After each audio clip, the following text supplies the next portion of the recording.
You're listening to the Wedding Biz Network, the voice of the creative entrepreneur. Come on, y'all!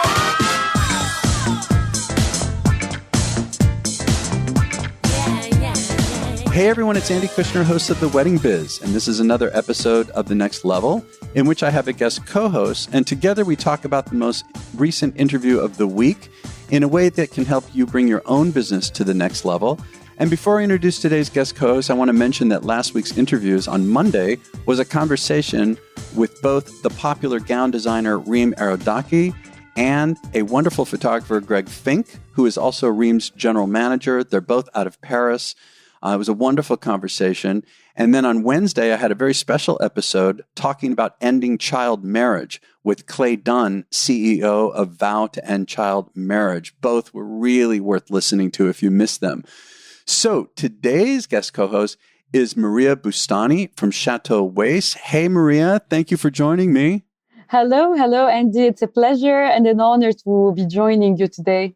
Yes. And, I got to tell you, I looked through all the photos on the website of the chateau, and it is absolutely stunning. I mean, the architecture. Yeah. And the architecture, the surrounding environment. And I saw the photos of that magnificent chapel on the grounds. Can you explain for those who might not have great geography, a sense of geography, where you're located? Yes, of course. So basically, our chateau is in Lebanon. It's in the Keserwan Kaza, just a bit far from Beirut. Mainly, it's in the middle mountains. Uh-huh. So the weather is very moderate. It's always breezy. We're surrounded by nature. We overlook the Mediterranean Sea and the Jounieh Gulf. And it's a very historical and ancient chateau. And it has been here since the 17th century. So we started doing weddings, hosting weddings in 2008, basically. And we're operating till now. Wow. Well, it sounds wonderful. I wish I could visit. You're most welcome. Oh, if I can get out there, I definitely will take you up on that. And I know that the guest I'm about to introduce you've worked together many times, and that is Yara Estephan. Yes. Yeah. Oh my God. Extremely talented, gifted planner designer out of Beirut. And you've done several weddings together, right? And events. We have actually. I knew Yara ever since 2010, I think, when she started her own hobby of planning a website for the wedding industry. And ever since, she developed herself to become a very talented and successful wedding planner who designs the most beautiful weddings we host at the chateau. Well, and wasn't it funny? It was at the beginning of the interview. I loved when she told that story. When she was 12 years old, she planned a fake wedding for her 5-year-old sister. But here's the crazy stuff, right? She invited all the friends and family who actually showed up for this. Exactly. What I know of Yara is that she's someone who really likes social celebrations. So ever since she was starting university, even before, she adored doing all of these celebrations. So the fun fake weddings was really just the biggest sign that it's destined to be her job. Oh my gosh, yes. And it was also kind of early in the interview when she had revealed that she has this background in graphic design, and so she focuses on the details, I think, in a unique way. And she said that when she designs a concept, she does a 3D rendering for her clients to see. And I'm assuming you've seen these. Yes, I have. First of all, it's very rare for the wedding planners of Lebanon to propose this advantage of designing, of drawing the wedding design with 3D rendering. So this is a big advantage that he has, and I saw them. They're really out of whatever you see on the 3D is actually applied and executed exactly the same. Yeah, that's amazing. I think that we all really need to consider more using 3D. And she's talking about also starting to utilize virtual reality. And that she said, this is interesting, that clients are paying extra for higher end rendering. So she's able to pass the cost on. I think that's brilliant.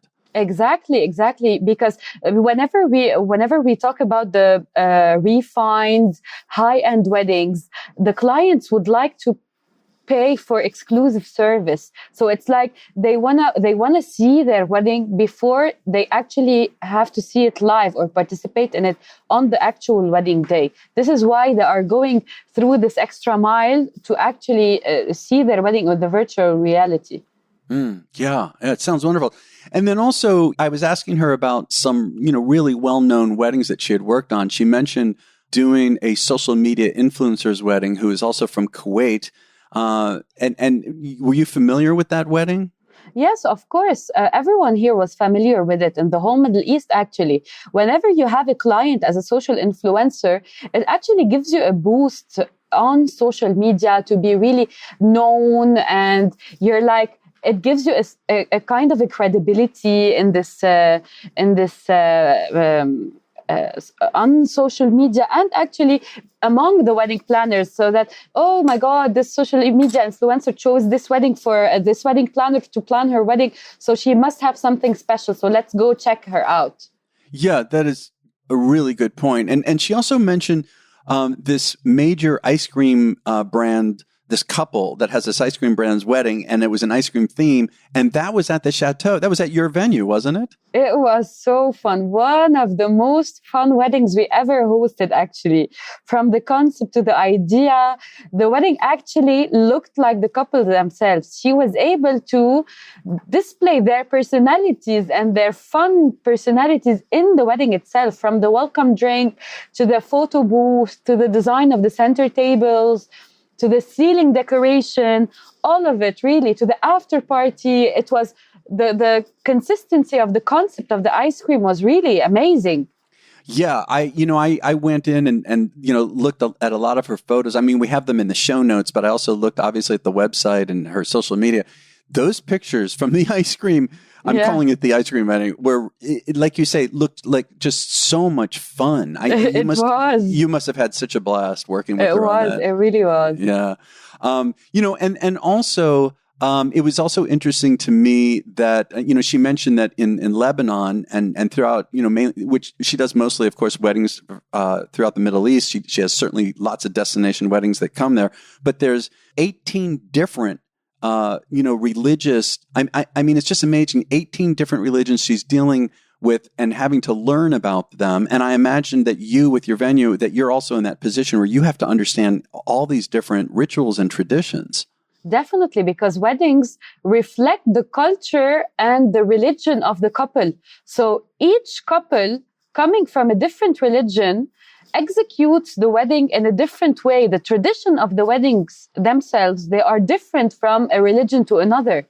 So you have the entrance of the couple. If you're a Sunni, is different than if you are a Christian. It's different if you are a Shia. So it's amazing how we can learn all of these cultural differences and traditions and portray them and execute them in the weddings. Does it come with a set of challenges for you in your position? I mean, having to do that? I mean, how does that go for you? Maybe because we're living with the 18 religion, it is like in our daily lives as well, not only in the weddings themselves. It could be easier, but if it was a wedding planner coming from abroad, they might find it a bit more difficult. It's very easy to know the traditions of every religion and execute it in a wedding. What is different is whenever you have a destination wedding, if you have like a Saudi wedding coming to Lebanon, then you need to learn more about their traditions and their culture and how to adapt it in a wedding. But if it's a Lebanese couple coming from different religions, it's a bit easier because we are living, learning, eating, dining. It's our culture. The culture of the whole country is intertwined, in which we coexist all together. Yeah, that's wonderful. I want to be sure you know about another great show on the Wedding Biz Network, The Business of Being Creative, with host Sean Lowe. You've often heard Sean on my Next Level episodes. Well, now he's taking the creative business advice he's shared with accomplished notables such as Preston Bailey, Vincente Wolf, Nate Berkus, Style Me Pretty, and Sylvia Weinstock, and more, and offering it to you on his new show.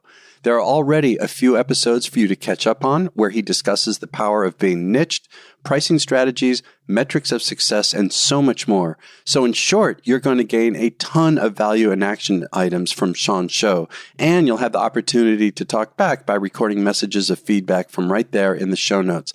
So if you are a creative who is turning your craft into a business or want to take it further, head to theweddingbiznetwork.com and take a listen to The Business of Being Creative by Sean Lowe. Again, that's theweddingbiznetwork.com.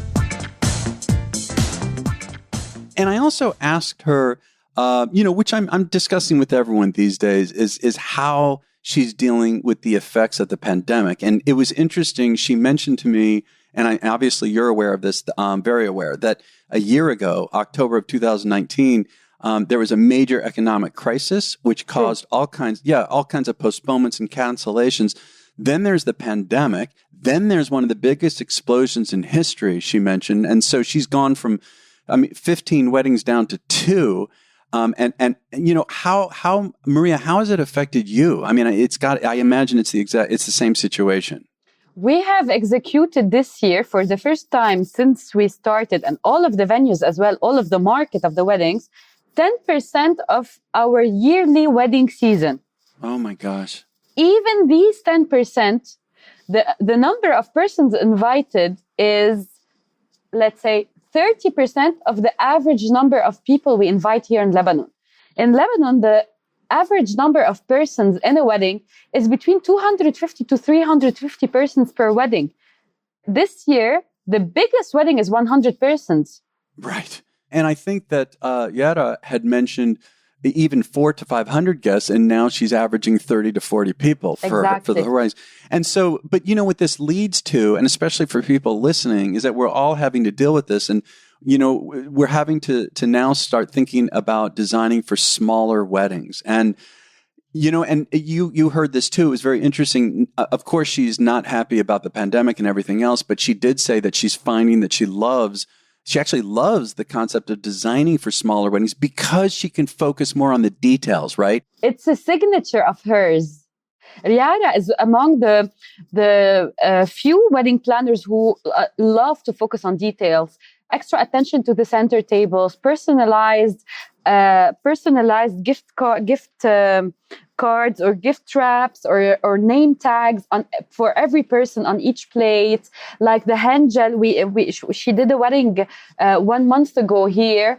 She gave every guest a personalized hand gel with the table number. It was really so cute. So it's an advantage for Yara to focus on the smaller detail. And whenever you have a lot of weddings with big amounts, you work a bit in a bulk kind of a design. So you're looking for the whole picture, the bigger design, the ceiling, the walls. While here for the smaller weddings, you're focusing on the small details on the tables. And this is a point of strength that she has. It's not very hard for her to adapt from this trend to this one. Yeah. I love how you're framing that, and especially the ideas that you're giving. I mean, I think all of us are out here needing to shift. Again, having to go more in the details, and again, what you're saying, which Yara also talked about, is it gives her an opportunity and you an opportunity to personalize it more than ever before for each guest. Exactly. And also, I mean, connected to this too. When I was asking about how she's dealing with it and all of that, she talked about. And you mentioned this too before we hit the record button, really taking care of not only her client's health, but her own health, and being having to maintain this balance, not only for herself, but for her employees. I noticed, Maria, she mentioned that I hadn't heard, maybe people do this and I just hadn't heard it, but that she gives her employees days off after each wedding, and she encourages them to take it off. Don't just jump into the next one, but take days off right afterward. Not all of them do that, but it's very important to feel your employees. This is one. She's very emphatic towards them. But what's more important is that normally whenever we work a full season, we never, ever have time to take care of ourselves, of our health. So we reach the end of the season exhausted, looking really awful, no mental health. Our mental health is really jeopardized. Our physical health is really jeopardized. So this year has given us like a sign that we really need to take care of our health in order to be able to continue. So this is what she was talking about, and she's right. To be able to exercise, to give time to ourselves, to our mental health. It's very important because before, even on Christmas, during the Christmas season, we really never had the time to celebrate with our families, to celebrate summer, to have to take days off. It was very challenging. So if it's something positive that this year has taught us, as she mentioned, is that it's very important to have time, separate time to our work and to our personal lives as well, because this doesn't go without the other. And you also mentioned, again, before we hit the record button, using this time that we have not only to take better care of ourselves, but to be able to learn more, right? Learn more personally and professionally. Oh, very important. Are you doing that? You're taking time to do that? Of course, we're taking a lot of master classes online, and we're taking also the time to develop the wedding industry itself in Lebanon, along with workshops and Zoom meetings with international wedding planners, with international business people, how to take it to another level, to create the label of Lebanon being itself as a destination wedding country. This is done also with the help of Yara, who also has a lot of connections with the international wedding planners, since she attends a lot of international conferences, so that she can learn more. And she actually transmitted this eagerness to learn to all of us here. So we got actually motivated by her to always advance our learnings in this field and in other fields as well. Yeah, that's wonderful. Well, that is all the time we have for today. I want to thank everyone for listening. And Maria, I am so grateful for you coming on the show. Thank you for taking time. No, it's really my pleasure. It was so nice to talk to you, and best of luck. Really, I'm so happy to be here. Well, and let me give out all, and correct me if I'm wrong, I want to give out all the information for people to find out about the Chateau Rweiss.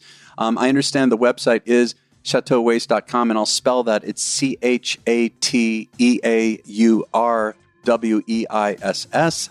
All of that is in the show notes. If you miss it, you can get it in the show notes at theweddingbiz.com. And your social media, I believe, Facebook and Instagram and all of that is just simply Chateau Rweiss. Is that right? Exactly. Yes, exactly. Okay. And then for Yara Estephan, it is yaraestephan.com. Again, you can find all this in the show notes. Her Instagram handle is Yara Estephan. Facebook is Yara Estephan Weddings. Also want to mention that people should follow us at The Wedding Biz. And if you enjoy this, please share it with your friends and colleagues. And also, today's episode is sponsored by Kushner Entertainment, which is very, very high-touch entertainment, travels all over the world doing custom design for music and entertainment. And again, we appreciate everyone listening. Thank you, Maria. Thank you.